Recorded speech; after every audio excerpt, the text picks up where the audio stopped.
כמה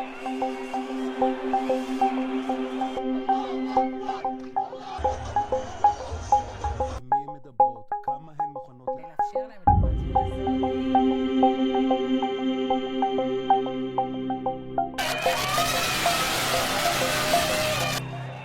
25 जनवरी 2025 को हमास ने इजराइल की 4 महिला सैनिकों को रिहा किया था। इनके नाम डैनियाला गिल्बोआ, लिरी एल्बेग, नामा लेवी और करीना एरेव हैं। ये चारों ही पूरे 477 दिनों के बाद हमास की कैद से रिहा हुई हैं। इनके बदले में इजराइल ने करीब 100 फिलिस्तीनी कैदियों को रिहा किया है। अपनी रिहाई के दौरान ये चारों ही महिला सैनिक गाजा के भीतर हमास के मंच पर पूरे आत्मविश्वास के साथ मुस्कुरा रही थी। इनकी आंखों में किसी भी तरह का डर नहीं था, बल्कि एक अलग ही आत्मविश्वास नजर आ रहा था। लेकिन बड़ा सवाल ये है कि रिहाई से पहले पूरे 477 दिनों तक इनके साथ क्या क्या हुआ। दरअसल हमास की कैद से रिहा होने के बाद इन चारों ने अपनी आपबीती सुनाई है। इन चारों महिलाओं का कहना है कि हमास के लड़ाकों ने उन्हें नागरिक अपार्टमेंट और सुरंगों में रखा, जहां पर साफ सफाई की कमी थी और अक्सर वो लंबे समय तक नहा नहीं पाती थी। उन्हें हमास के लड़ाकों के लिए खाना पकाने और सफाई करने के लिए मजबूर किया जाता था। कभी कभी तो उन्हें खाना भी बहुत कम मिलता था। इसके अलावा हमास की कैद में उन्हें मीडिया यानी रेडियो सुनने के लिए दिया जाता था, जिसके जरिए वो अपने परिजनों की आवाजें सुन पाती थी। और कई बार इन चारों बंधकों को एक साथ रखा जाता था और कई बार इन कैदियों से हमास के लड़ाके जबरन अपने बच्चों की देखभाल तक कराते थे। हमास की कैद के दौरान उन्होंने अरबी बोलना तक सीखा।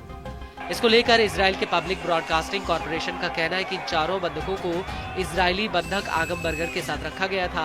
बता दें कि आगम को तीसरे चरण की रिहाई में रिहा किया जाना है और हाल ही में इन चारों को आगम से अलग किया गया था। हालांकि कैद के शुरुआती दिनों में एक व्यक्ति या महिला इन महिलाओं के साथ में रहता था, जो इनके खाने पीने और नहाने धोने का ध्यान रखता था। ये व्यक्ति या महिला हमास के लड़ाकों और इनके बीच में मध्यस्थ की भूमिका निभाता था। इन चारों बंधकों को फिलिस्तीनी महिला बनाकर गाजा के अलग अलग इलाकों में रखा गया था। इजरायली पब्लिक ब्रॉडकास्टर का कहना है कि कैद के दौरान कतर के न्यूज चैनल अल जजीरा ने इन बंधकों से मुलाकात की थी। वहीं हमास के लड़ाकों ने बंधकों को बताया था कि गाजा में किस तरह से IDF लड़ रही है और इसी वजह से इन कैदियों को उस हमले के बारे में पता था, जिसमें IDF के लड़ाकों ने एक बूबी ट्रैप बिछाकर IDF के 21 जवानों को ठिकाने लगा दिया था। इसके अलावा इन चारों कैदियों में लिरी अल्बेग बाकी तीनों का ध्यान रखती थी। लिरी एक नेता की तरह हमास के लड़ाकों के समूह से बात करती थी। इसके अलावा इन चारों महिलाओं का कहना है कि रिहाई वाले दिन हमास के लड़ाकों ने हमें शर्मसार करने के लिए गाजा में एक मंच पर भेजा, लेकिन उनकी ये कोशिश नाकाम रही। हमने स्टेज पर दिखा दिया कि हम उससे कहीं ज्यादा मजबूत हैं।